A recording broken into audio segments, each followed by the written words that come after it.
Okay. Chapter 4. The television screen was alive as the video played on. The Millers' eyes were glued to the screen. They were watching the three children jumping about in the small swimming pool in Geoffrey and Joan Child's garden, which his dad had built for them as a moving-in present. Geoffrey Childs was standing by the barbecue cooking a la carte burger and sausages. Joan Childs was standing by the picnic table preparing the salad. Tommy Jackson Sr. and his wife Martha were sitting at the garden table talking to Chloe Miller, pointing and laughing at the three kids jumping and splashing around. They were taking it in turns to dive bombing each other, having races, generally larking about. Young Tommy was chipping a football into the pool, splashing the girls, and the girls in turn were trying to sting Tommy with the ball when they thrown it back at him. All in all, they were having a great time, and as usual, whenever there was a celebration, a party, a gathering, a special event, or even someone making a cup of tea, up would pop Fred Miller with his trusted sidekick, the video camera. He took an awful lot of stick over that video camera, but he loved every minute of it, and he would start it up knowing he would get a response and be ridiculed. "Watch out, Spielberg's about." "No, it's Clockwork Orange, Russell." "Looks like Warhol to me." "Borrow." "No, it's Hitchcock." "Hitch who?" "I certainly hope not. You better get down to the clinic, Fred Miller." "And then you've got me to answer to about that. Hitch, my darling," Chloe Miller finished off with a very stern face and a little wink and a smile. They all burst out laughing. "I'm saving these films until we're old and our kids are famous and prosperous," said Fred. "Then we will be able to look back on them and reminisce. Ah, such good times.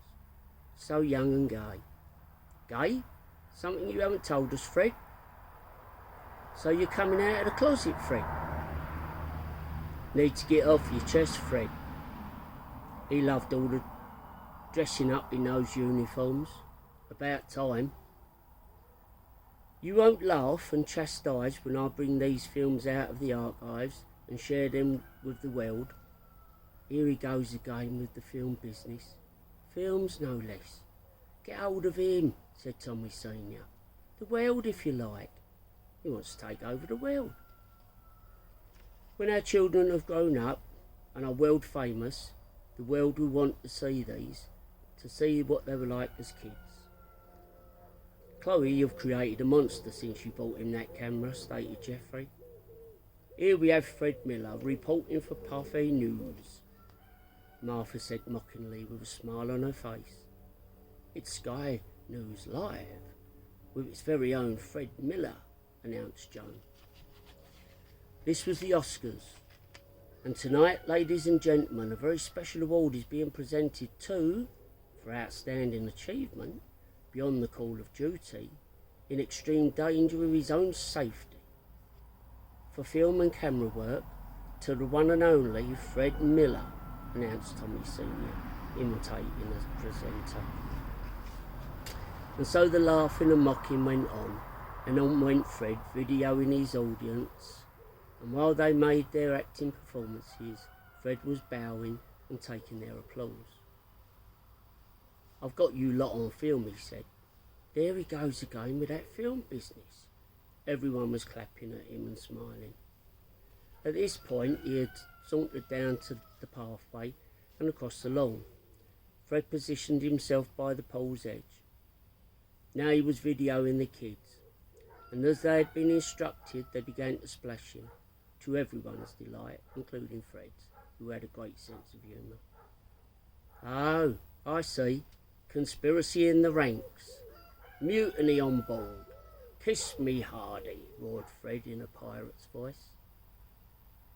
And all at once, everyone, including the kids, bellowed back at him in unison of chorus of Not so bloody likely. Which, of course, he was expecting. And it was a well-versed party piece.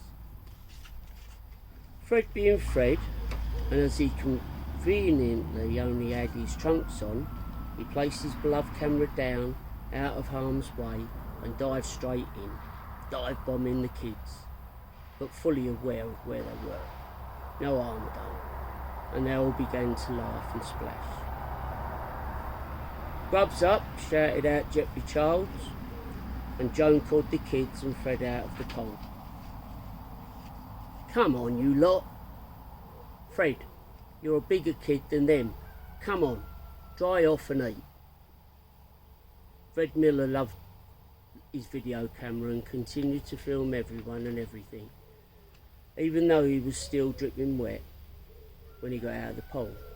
Videoing everyone as they got served and began to eat, he gave a running commentary for his own amusement, giggling to himself.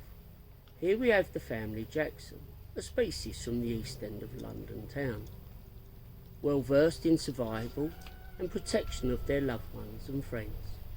Here's me hand, here's me heart, son, Fred said, trying hard to impersonate an East End accent, which when translated roughly meant, I rather like you, you're a jolly good chap, and I'll look after you, he said in a well-pronounced voice, smiling at Tommy and Martha. Martha and Tommy looked at it all in good heart, indeed as a backhanded compliment, and flashed big-bald smiles at Fred. Deeper into the wilds we find the more shy and retiring child's world. Elegance personified, that is, until you upset them. Then by hook or by crook, child's law will win. And don't take meekness for weakness. Straight from the hip, shoot you down with a look or a word.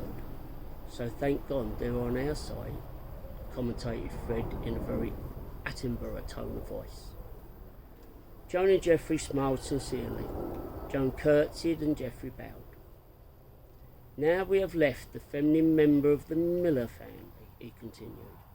My high priestess, my queen of the jungle, she who will be obeyed. The rock, nay, the jewel in the stone. And of course we have the families, cubs, gathered together, living together, nurturing and caring for each other. Animals of the jungle, able and willing, living in peace and harmony, like birds of a feather, we flock together. My God, it's Tarzan with a video camera in the jungle and a poet, protested Geoffrey. Nah, he thinks he's Jacques Cousteau now, quipped Tommy Senior. No Stingray, I'd say, said Martha. Attenborough's got competition now. Man from Atlantis, more like, mused Joan. Spielberg, beware. Tarantino must be shaking in his boots. He's my Adonis, said Chloe. Woo! Adonis, Adonis, Adonis, was the joint chorus echoing from the rafters, from all of the others in accord, but all thinking, how lovely. Looks more like Jack the Flipper to me, roared Jeffrey Child's dad, who had just turned up with his wife. Bollocks. Bollocks.